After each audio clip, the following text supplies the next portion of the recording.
नमस्कार साथियों। आज हम बात करेंगे कुछ फिल्म कंपनियों और डायरेक्टर्स के बारे में। तो पहला नाम 1921 में जो आता है वो आता है east of the east film production company, जिसको कि शुरू किया रघुपति सूर्य प्रकाश ने अपने फादर के साथ में। और इस फिल्म कंपनी के अंडर में पहली तेलुगु फिल्म बनी भीष्म प्रतिज्ञा। दूसरा जो नाम आता है वो आता है इंडो ब्रिटिश फिल्म कंपनी का। इंडो ब्रिटिश फिल्म कंपनी बनी थी 1918 में, लेकिन इनका फिल्म प्रोडक्शन शुरू हुआ 1921 में। This company was established by Dhirendranath Ganguly. तीसरा नाम आता है भारत फिल्म कंपनी का, जिसके बारे में ज़्यादा जानकारी नहीं है। ये 1921 में विष्णुपंत दिवाकर ने इस कंपनी के बैनर में 2 फिल्में बनाई थी। उसके बाद हम बात करते हैं aurora film company of Calcutta के बारे में। इस कंपनी का इतिहास बड़ा रोचक है। ये कंपनी शुरू हुई थी 1911 में, लेकिन फिल्म प्रोडक्शन शुरू किया 1921 में। तो 1911 से 1921 के बीच में पहले तो ये लोग इंपोर्टेड फिल्म्स को असम और बंगाल में टेंटों में दिखाते थे। सो दे वर बेसिकली एग्जीबिटर्स। दूसरा, 1917 में वर्ल्ड वॉर वन के टाइम में इनको कॉन्ट्रैक्ट मिला था कुछ वार रिलेटेड फोटोग्राफी का। वहां से दे अर्न सम मनी और फिर ये फिल्म प्रोडक्शन में आ गए। तो they made some good movies during the silent era of Indian cinema. और उसके बाद में क्या हुआ कि 1931 में इनको सेकेंड वर्ल्ड वॉर में रील्स बनाने का काम, न्यूज रील्स बनाने का काम मिला। तो फिर वो उसी में लग गए और काफ़ी अच्छी इन्होंने न्यूज रील्स बनाई। इनकी बनाई हुई न्यूज रील्स में रविन्द्रनाथ टैगोर का फ्यूनरल प्रोसेशन भी है, कलकत्ता का इंडिपेंडेंस डे सेलिब्रेशन भी है। रविन्द्रनाथ टैगोर का फ्यूनरल प्रोसेशन की जो रील है उसको बाद में सत्यजीत रे ने अपनी एक फिल्म में भी यूज किया था। और उसके बाद ये सत्यजीत रे और ऋत्विक घटक से काफी जुड़े रहे। सत्यजीत रे की फिल्मों का डिस्ट्रीब्यूशन किया, फाइनेंसिंग की, को प्रोड्यूसर रहे। ऋत्विक घटक की बहुत सारी डॉक्यूमेंट्रीज को भी इन्होंने फाइनेंस किया और प्रोड्यूस किया। सबसे आश्चर्य की बात यह है कि ये फिल्म कंपनी आज तक चल रही है और इनका सॉल्ट लेक कलकत्ता में अपना एक स्टूडियो है, अपना एक सिनेमा हॉल है ना मजेदार बात। चलिए आगे बढ़ते हैं। अब हम बात करते हैं डायरेक्टर्स के बारे में। तो सबसे पहले बात करेंगे नीतीश चंद्र लाहिड़ी के बारे में। नीतीश चंद्र Lahiri was a lawyer and a social worker and partly into film production and direction. बिलात फेरत जो 1921 की फिल्म है उसका डायरेक्शन नीतीश चंद्र लाहिड़ी ने ही किया था। नीतीश चंद्र लाहिड़ी की और बहुत सारी जो उपलब्धियां हैं, उनमें सबसे बड़ी उपलब्धि है कि he was the first person of Asian origin to become president of Rotary International. And during his presidency Rotary International की जो यूथ विंग है, इंटरेक्ट क्लब, उसकी शुरुआत की गई। उनकी सभी उपलब्धियों को ध्यान में रखते हुए गवर्नमेंट ऑफ इंडिया ने उनको पद्म विभूषण का अवार्ड से सम्मानित किया। अब हम बात करते हैं दूसरे बहुत ही चर्चित नाम की Nitin Bose. Nitin Bose started his career as a cinematographer for the film Punarjanma in the year 1926. Then he was cinematographer of the film Devdas under New Theatres. उन्होंने देवकी बोस के साथ में बहुत काम किया। देवकी बोस जब न्यू थिएटर्स छोड़कर मदन थिएटर्स चले गए to make the film Sita for Madan Theatres, तब न्यू थिएटर्स के जो मालिक बी एन सरकार हैं, उन्होंने नितिन बोस को एंकरेज किया to come into film direction, और इस तरीके से उनका डायरेक्शन का सफर शुरू हुआ।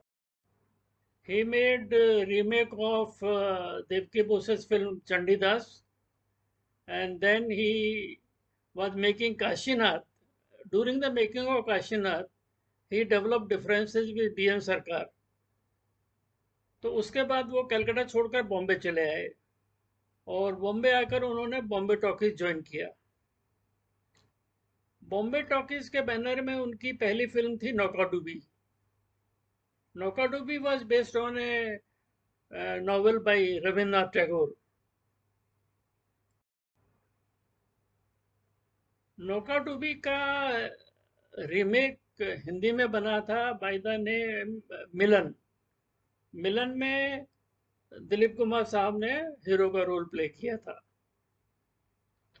And the film was a big hit. जैसा कि आप जानते हो,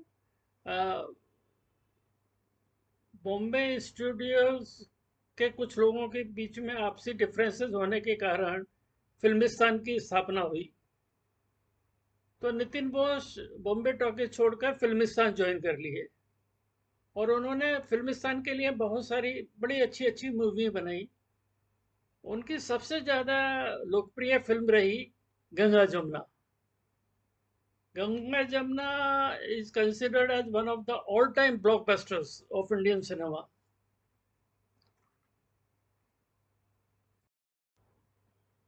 नितिन बोस की एक और बड़ी उपलब्धि है प्लेबैक सिंगिंग।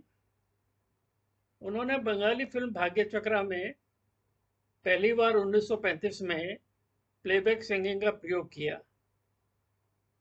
फिर इसी फिल्म का हिंदी रीमेक जो बना धूप छाव, उसमें भी उन्होंने प्लेबैक का एक्सपेरिमेंट किया। Playback singing stabilised, it took some time, लेकिन जो फर्स्ट प्रयोग था वो नितिन बोस का किया हुआ था।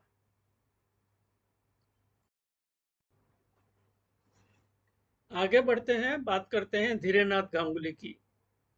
धीरेन्द्रनाथ गांगुली ने 1918 में इंडो ब्रिटिश फिल्म कंपनी की स्थापना की, और इस कंपनी के बैनर में पहली फिल्म बनी 1921 में। और उसके कुछ सालों बाद निजाम ऑफ हैदराबाद ने उनको हैदराबाद बुला लिया। वहाँ पर उन्होंने लोटस फिल्म कंपनी की स्थापना की, और बहुत अच्छी अच्छी पिक्चरें बनाई। एक पिक्चर वो बना रहे थे जिसमें कि एक मुस्लिम नवाब का हिंदू लड़की से प्रेम हो जाता है। ये बात निजाम साहब को पसंद नहीं आई, डिफरेंसेस हो गए, तो फिर वो हैदराबाद छोड़कर कलकत्ता वापस चले आए। कलकत्ता वापस आकर उन्होंने पी बरुआ के साथ में मिलकर ब्रिटिश डोमिनियन फिल्म्स की स्थापना की, और ब्रिटिश डोमिनियन फिल्म्स के साथ में काम कर रहे थे साइलेंट मूवीज में। जब टॉकीज आई तो they could not compete with the talkies, तो इस कारण ये से ब्रिटिश डोमिनियन फिल्म जो है ये बंद हो गई। तो पी बरुआ और धीरेन्द्रनाथ गांगुली दोनों चले गए न्यू थिएटर्स, और फिर न्यू थिएटर्स में उन्होंने काफ़ी मूवीज़ का डायरेक्शन किया। Dhiren Ganguly was a producer of 2 movies, writer of 2 movies. He acted in 14 movies. and directed 31 movies. He was a very versatile person. उसके बाद हम बात करते हैं सुशील कुमार भादुरी की. Sushil Kumar Bhaduri was actually not a film personality. He was a theatre personality. He is considered as the pioneer of modern Bengali theatre.